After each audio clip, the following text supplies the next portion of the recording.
నమస్కారం అండి. నా పేరు లోవరాజు. గొలుగొండ మండలం నర్సీపట్నం నియోజకవర్గం చిడివాళ్ళ పంచాయతీకి సంబంధించిన నేను ఒక ఓటర్ని. మేము రాజశేఖర రెడ్డి గారు ఉన్న కాడి నుంచి కాంగ్రెస్ కార్యకర్తలమే. కాంగ్రెస్ జెండా మోసి రాజశేఖర రెడ్డి గారు వెనకాల సైనికుల్లాగా తిరిగిన వాళ్ళం మేము. రాజశేఖర రెడ్డి గారు చనిపోయిన తర్వాత మీ కుటుంబానికి జరిగిన అన్యాయం కోసం మీ వెనకాల ఆ జెండా ఒగ్గేసి మీరు నమ్మిన సిద్ధాంతానికే వైఎస్ఆర్ జెండా, ఇక్కడ ఉన్న కాంగ్రెస్ కుటుంబం అంతా వైఎస్ఆర్ జెండా భుజాన్ని వేసుకొని మీ పాదయాత్ర చేసినప్పుడు మీ వెనకాల జెండా పట్టుకొని తిరిగాం.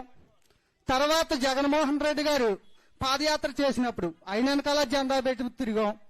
మీరు ఏం చెబితే అది వైఎస్ఆర్ కుటుంబం కోసం మా ప్రాణాలు అర్పించడానికైనా మీ వెనకాల తిరిగాం. తిరిగిన దానికి మీరు 2000 మీరు పాదయాత్ర చేసేటప్పుడు అన్నగారు జైల్లో ఉన్నప్పుడు కాంగ్రెస్ పార్టీ ఏం చేసిందో మీరు చెప్పుకొచ్చారు. మీ మాటలకి ఏ కార్యకర్త కూడా వెనక జరగకుండా రాజశేఖర రెడ్డి కుటుంబానికి ఇంత అన్యాయం జరిగితే సామాజిక కార్యకర్తలుగా మన పరిస్థితి ఏంటని ప్రతి కుటుంబం కాంగ్రెస్ కుటుంబం వైఎస్ఆర్ కుటుంబం అయింది. అప్పటి నుంచి ఆ జెండా మోస్తున్నాం, మీరు చెప్పిందే చేస్తున్నాం.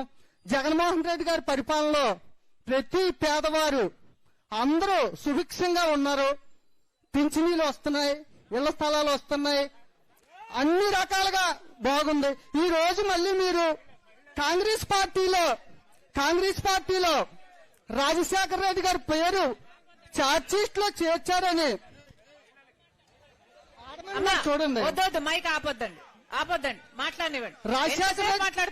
నీకు సమాధానం చెప్తాను. రాజశేఖర రెడ్డి గారి పేరు ఛార్జ్షీట్ లో చేర్చారని బాధపడే ప్రతి కార్యకర్త, రాజశేఖర రెడ్డికి విజయుడిగా ఉన్న ప్రతి కార్యకర్త మీ కుటుంబం వెనకాలే తిరిగారు. మళ్ళీ ఈ రోజు మీరు ఆ పాలన బాగోలేదు, మళ్ళీ కాంగ్రెసే రావాలంటున్నారు.